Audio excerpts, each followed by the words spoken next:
Good morning student and welcome बेटा। तो बेटा हम आपका आज एक न्यू चैप्टर स्टार्ट करने वाले हैं जो कि है structure of an atom.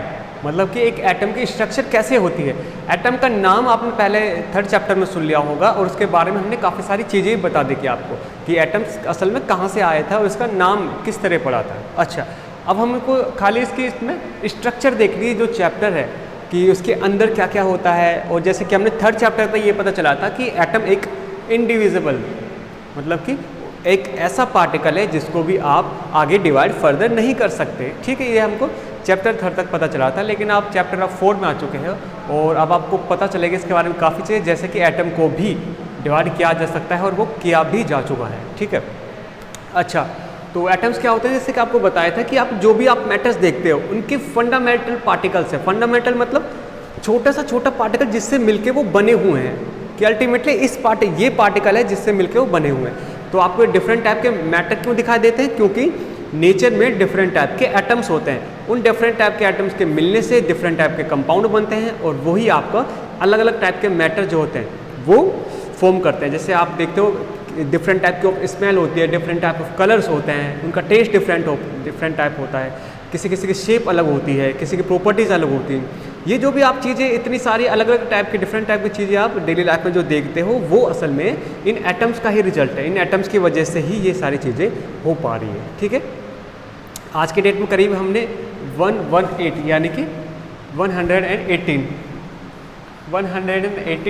Atoms या फिर एलिमेंट्स की डिस्कवरी की जा चुकी है। ठीक है, इनमें से करीब 94 नेचर में मिलते हैं। इसके अलावा जो ही रिमेनिंग बचे वो हमने लैब वगैरह में लेबोरेटरीज में हमने एक्सपेरिमेंट करके बनाए, मतलब वो आर्टिफिशियल हैं। ठीक है, अच्छा तो अब मैं इनके बारे में थोड़ी चीज़ें बता दूं कि एटम के अंदर पहले क्या क्या होता है उसको थोड़ा जान लेते हैं और फिर हम सीधे उस चीज़ पे आएंगे, क्योंकि हमको ना उनकी ज़रूरत पड़ेगी कि एटम के अंदर क्या क्या चीज़ें होती है। एक साइंटिस्ट थे, ठीक है, उन्होंने क्या बोला कि वो असल में एक एक्सपेरिमेंट कर रहे थे। ठीक है, उनका एक्सपेरिमेंट कुछ ऐसा था, उन्होंने एक ग्लास की ट्यूब ली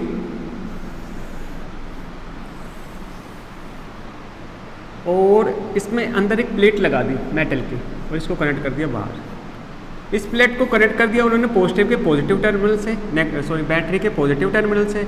इस वाली प्लेट को कनेक्ट कर दिया उन्होंने बैटरी के नेगेटिव टर्मिनल से। इसके अंदर एक गैस डाल दी उन्होंने, नॉर्मली नॉन रिएक्टेबल गैस, जैसे कि नियोन गैस इनको इसके अंदर उन्होंने फिल कर दी। नियोन क्या है, एक जल्दी से रिएक्शन नहीं करती, वो एक ऐसी गैस है। ठीक है, इसके अंदर वो गैस फिल हुई पड़ी है। क्या देखा उन्होंने, जैसे ही बैटरी को ऑन किया, स्विच लगा देते हैं, जैसे ही स्विच को ऑन किया और करंट इसमें फ्लो होने लगा तो उन्होंने देखा कुछ पॉजिटिव पार्टिकल्स थे। पॉजिटिव पार्टिकल्स मतलब असल में उनको रेडिएशन दिखी थी, वो रेडिएशन क्या थी, पॉजिटिव रेडिएशन थी, मतलब पॉजिटिव पार्टिकल्स थे, उनसे मिलके बनी हुई थी। तो कुछ पॉजिटिव पार्टिकल्स नेगेटिव प्लेट की तरफ फ्लो होने लग गए थे। पॉजिटिव पार्टिकल नेगेटिव प्लेट की तरफ फ्लो होने लग गए थे और ये इसी की तरफ जा रहे थे और ये एक बीम की तरह, बीम मतलब एक रे की तरह इसकी तरफ जाने लग गए थे। अब इस बेस पर उनको एक नई चीज़ पता चली कि क्या इस असल में इसके अंदर हो रहा है कि जो पॉजिटिव है, कुछ रेज जो आपको मिल रही है या फिर रेडिएशन जो भी आपको मिल रही है, वो रेडिएशन के जो पार्टिकल्स हैं वो इसकी तरफ जा रहे हैं। ठीक है, अब थोड़ी इसके बारे में सोचो। इससे पहले मैं एक और चीज़ बता दूं, इतना आप इसके बारे में सोचते हो तो कि क्या करना। आप जैसे आपको बताया भी था, आप एक जो आपका कोब होता है यानी कि कंगा जो होता है या फिर आपका स्केल जो होता है प्लास्टिक का, उसको ऐसे रब करना सर पे और कागज़ के पार्टिकल्स जो होते हैं ना उनको ऊपर ला के रखना, वो क्या उसकी तरफ अट्रैक्ट हो जाते हैं। ऐसे आप एक और एक्सपेरिमेंट कर सकते हो, जैसे कि आपका जो बलून होता है, बलून में आप उसको हवा भर लो उसमें। ठीक है, उसको आपने पूरी तरह फुला लिया। अब उसको आप किसी सिंथेटिक मतलब किसी सिल्क वाले कपड़े से, रेशम कपड़े से रब करो उसको और फिर दीवार के पास ले जाओ। आप देखोगे दीवार के पास वो चिपक जाता है, अट्रैक्ट हो जाता है। मतलब ये हमें को पता है कि ये असल में चार्जेस की वजह से हो रहा है कि कहीं ना कहीं चार्ज आ रहे हैं उसके अंदर और चार्ज के आने की वजह से ही वो पॉजिटिव और नेगेटिव चार्ज एक दूसरे को अट्रैक्ट कर रहे हैं, इसलिए वो चिपक जा रहे हैं। ठीक है, अच्छा तो अब इस चीज़ को सोच के देखो कि अगर सारी चीज़ें एटम से बनी हुई है और एटम को डिवाइड नहीं किया जा सकता तो ये चार्ज उसके अंदर कहाँ से आ रहे हैं, है ना। आपने जो रब किया ये चार्ज कहाँ से उसके अंदर आ गया, कुछ ऐसा थोड़ा ना आपके सर से कुछ अलग चीज़ें गई है उसके अंदर या कोई एनर्जी गई है उसके अंदर, नहीं, सर से अलग चीज़ गई गया। मान लीजिए अगर सोच भी लीजिए जाता भी तो क्या वो एटम्स तो होते हैं, है ना, लेकिन ऐसा नहीं हो रहा है, चार्ज कहाँ से आ रहे हैं।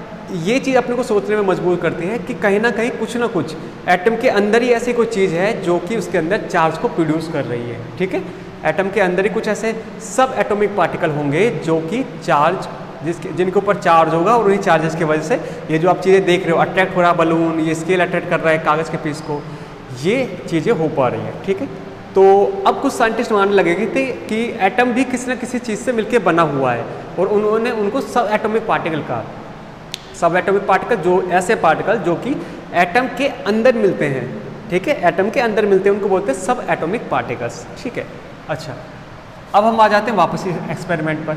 ये एक उनको रेडिएशन मिली थी जो कि पॉजिटिव आयन की रेडिएशन थी, ठीक है। पॉजिटिव जो आयन होते हैं, या फिर आप बोल सकते हो कि पॉजिटिव पार्टिकल्स की एक रेडिएशन मिली थी। इस रेडिएशन को उन्होंने बोला था केनल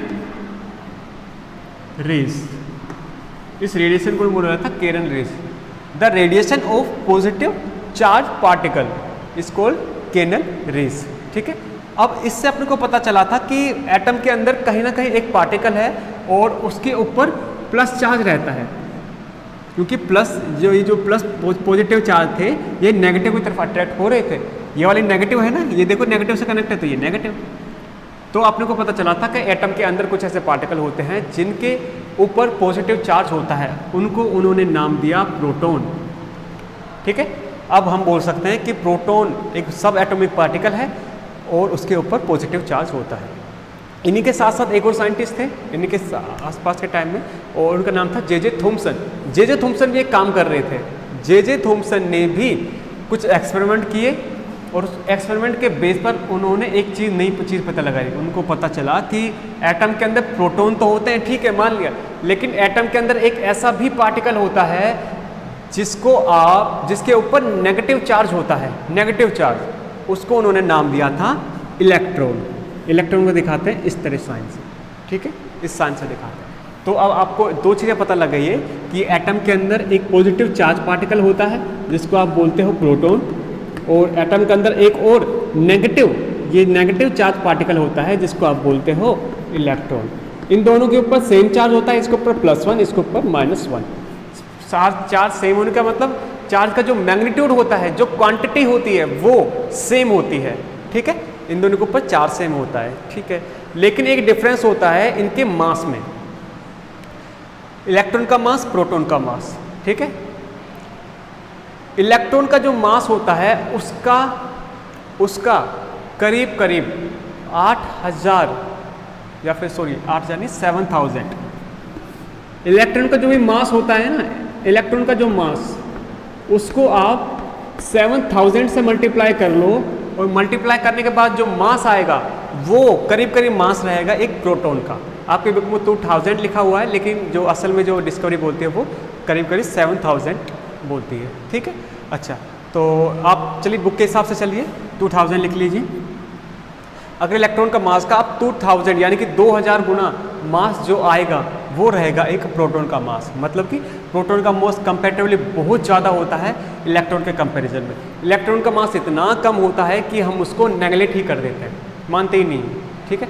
इसका मास होता है 10⁻36 kg। अब कितनी बड़ा, मतलब कितना छोटा अमाउंट है ये, इसलिए हम इसको नेगलेक्ट कर देते हैं। चलिए, एटम के बारे में आपको ये चीज़ पता लग गई। अब एक और साइंटिस्ट थे, उनका नाम था डाल्टन। डाल्टन का नाम आपने प्रीवियस चैप्टर जो था उसमें सुना होगा, उन्होंने काफ़ी सारी डिस्कवरी की थी। उन्होंने एक चीज़ बताया था कि एटम एक इनडिविजिबल पार्टिकल है, एटम को डिवाइड नहीं कर सकते। लेकिन अगर उन्होंने ये चीज़ सही बोली होती तो एटम के अंदर ये चीज़ें नहीं मिलनी चाहिए थी। ये प्रोटॉन इलेक्ट्रॉन कहाँ से मिल रहे हैं? उन्होंने बोला था उसको डिवाइड ही नहीं किया जा सकता, उसके अंदर तो ये सारी चीज़ें मिल रही हैं, ठीक है। और उन्होंने ये और बोला था कि एटम एक फंडामेंटल पार्टिकल है, मतलब उससे छोटा कोई पार्टिकल है ही नहीं, असल में वही फाइनल पार्टिकल है जिससे मिलकर सारी चीज़ें बनी हुई है। ये उनका कहने का मतलब था, लेकिन असल में ऐसी चीज़ें काम नहीं करती, ठीक है। तो यहाँ पर उनकी जो डिस्कवरी थी या फिर जिन्होंने बोला था वो चीज़ फेल हो गई थी, ठीक है, खाली एटम को लेके। अब एक नए साइंटिस्ट आ रहे हैं जिनका नाम है जे थॉमसन। जे थॉमसन भाई साहब ने क्या किया, ये एक थोड़े रंगीले, थोड़े कुछ अलग टाइप के साइंटिस्ट थे, जे थॉमसन। इन्होंने ही असल में डिस्कवरी की थी इलेक्ट्रॉन की। इलेक्ट्रॉन की डिस्कवरी जे थॉमसन ने की थी, और इन्होंने दुनिया का वर्ल्ड फर्स्ट एटॉमिक मॉडल दिया था, दुनिया का पहला एटॉमिक स्ट्रक्चर का मॉडल, मतलब कि एटम आपका दिखता कैसा है वो इन्होंने बताया। तो उन्होंने बताया था कि आप एक गोल सरफेस को इमेजिन कीजिए, ठीक है। एटम असल में एक गोल चीज़ होती है, जैसे कि आपकी बॉल होती है ना, गेंद जिसको आप खेलते हो, क्रिकेट गेंद, तो वो उसकी तरह एक स्ट्रक्चर होती है और उसके अंदर ऐसे ना पॉजिटिव चार्ज ऐसे बिखरे पड़े रहते हैं, यानी कि प्रोटॉन ऐसे बिखरे पड़े रहते हैं, कहीं पर भी मिल जाएंगे, और साथ में ही इनके इलेक्ट्रॉन भी बिखरे पड़े रहते हैं कहीं पर भी रैंडमली। ये उनका पहला मॉडल था, दिखने में थोड़ा खराब लग रहा है लेकिन ये बहुत बड़ा एक अचीवमेंट थी, ठीक है। उन्होंने बोला एक एटम के अंदर, उन्होंने बोला इसको सिंगल एटम, एक एटम के अंदर जितने पॉजिटिव चार्ज होते हैं, जितने पॉजिटिव चार्ज उतने ही उसके अंदर नेगेटिव चार्ज होते हैं। तो ओवरऑल चार्ज कितने हो गया? 0। जैसे मान लीजिए आपके पास एक पॉजिटिव चार्ज है, एक नेगेटिव चार्ज है, अब इन दोनों को आपने साथ में रख दिया, तो मैंने पूछा कि कितना चार्ज हुआ बताओ, तो आप बताओ सर 0। जितना पॉजिटिव उतना ही नेगेटिव है, तो कोई चार्ज का इफेक्ट दिखेगा नहीं आपको। उसी तरह से इसके अंदर मान लीजिए 10 प्रोटॉन है, तो इसके अंदर 10 ही आपको इलेक्ट्रॉन मिल रहे हैं, ठीक है, 10 ही इलेक्ट्रॉन आपको मिल रहे हैं। इनके वजह से ये पूरी ओवरऑल क्या होगा, ये न्यूट्रल, क्योंकि जितने पॉजिटिव पार्टिकल उतने ही नेगेटिव पार्टिकल। तो आप इस बेस पर बोल सकते हो क्या कि एक एटम न्यूट्रल होता है, ठीक है। तो उसी को हम लिख लेते हैं कि atom is a electrical neutral particle. जितने पॉजिटिव उतने नेगेटिव, तो ऑटोमेटिकली वो न्यूट्रल तो हो ही जाएगा। अब उन्होंने बोला था कि अगर आपको एटम ये समझ नहीं आ रहा, ये मॉडल इसको समझने को दिक्कत हो रही है, तो आप इसको इमेजिन कर सकते हो वाटरमेलन के साथ। वाटरमेलन का कैसा देखता है आपको, जो तरबूज वो कैसा होता है, अगर आप उसको बीच में से काट दो तो आपको कुछ इस तरह मिलेगा, उसके अंदर कुछ रेडिश पोर्शन रहेगा, है ना, रेड पोर्शन रहेगा, और उसके अंदर आपको बीज मिलेंगे यानी कि सीड्स। ये मान लीजिए आपके बीज सीड्स हैं। तो उन्होंने बोला कि आप इस चीज़ को ना इससे कंपेयर कर सकते हो, और वाटरमेलन के अंदर जो रेडिश पार्ट मिलता है रेड कलर का, उसको आप इमेजिन कर सकते हो एज ए प्रोटॉन, और इसके अंदर जो भी आपको सीड्स यानी कि बीज मिलते हैं उनको आप इमेजिन कर सकते हो एज ए इलेक्ट्रॉन, ठीक है। और कुछ इसकी तरह होते हैं, और इसमें ना ये एक तरह से धसे रहते हैं, जैसे कि बीज इसके अंदर धसे रहते हैं ना, इस तरह से प्रोटॉन के अंदर जो इलेक्ट्रॉन है वो ऐसे धसे रहते हैं, ठीक है। अच्छा, तो ये उनका फाइनल मॉडल था जो आपको जे थॉमसन ने दिया था। इन्होंने इलेक्ट्रॉन की डिस्कवरी की थी और इसी के लिए उनको नोबेल प्राइज भी मिला था। नोबेल प्राइज़ साइंस के फील्ड में सबसे हाई जो प्राइज़ है वो है आपका नोबेल प्राइज़, ठीक है। डिफरेंट टाइप के कैटेगरीज में मिलता है, डिफरेंट टाइप के फील्ड्स में ये मिलता है, ठीक है। अब इन्होंने इस मॉडल को एक नाम भी दिया था, that is plum pudding model. Plum pudding एक फॉरेन कंट्री की एक डिश है, जैसे कि आप खीर होती है उसी तरह इमेजिन कर सकते हो। जैसे आपकी खीर में चावल वगैरह दूध होता है और साथ में ड्राई फ्रूट्स ऊपर से आप डालते हो, तो जो चावल दूध ये जो इनको आप इमेजिन कर सकते हो एज ए प्रोटॉन, और इसके ऊपर जो आप ड्राई फ्रूट डालते हो उसको इमेजिन कर सकते हो आप एज ए इलेक्ट्रॉन, ठीक है। तो बस समझने के फेर है और कुछ नहीं है। उन्होंने असल में मॉडल उनका ये था जिसको प्लम पुडिंग मॉडल भी आप बोलते हो, ठीक है। तो बेटा ये था इसका इंट्रोडक्शन और फर्स्ट साइंटिस्ट का फर्स्ट एटॉमिक मॉडल, ठीक है। तो आई होप कि आपको ये समझ आ चुका है। फिर भी किसी स्टूडेंट को कहीं पर भी किसी भी टाइप की दिक्कत है तो बिल्कुल बता सकता है, ठीक है। और एक और चीज़ बेटा कि आपको चैप्टर 3 के चैप्टर 2 और 3 इन दोनों को नोट्स मिल जाएंगे। जैसे चैप्टर 2 के आपको आज मिल जाएंगे और उसके PDF जो क्वेश्चन आंसर है वो भी आपको मिल जाएंगे। ऐसे ही उससे अगला कल तक आपको चैप्टर 3 के मिल जाएंगे, ठीक है। तो उनको आप नीट एंड क्लीन राइटिंग में आपको नोट डाउन करने अच्छे तरह से, और फिर हम आगे जो क्लासेस उनको कंटिन्यू करेंगे, ठीक है। तो कोई डाउट हो तो बताएं, नहीं तो फिर अपना आगे बढ़ते हैं, ठीक है। चलिए ठीक है, थैंक यू स्टूडेंट।